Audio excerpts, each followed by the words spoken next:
رب السماوات والأرض وما بينهما فاعبده واصطبر لعبادته. رب السماوات والأرض وما بينهما فاعبده واصطبر لعبادته. هل تعلم له سميا؟ ويقول الإنسان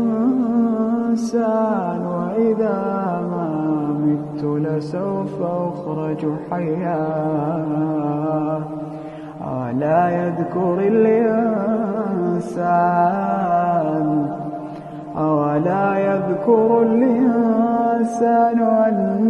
أنا خلقناه من قبل ولم يك شيئا. فوربك لنحشرنهم والشياطين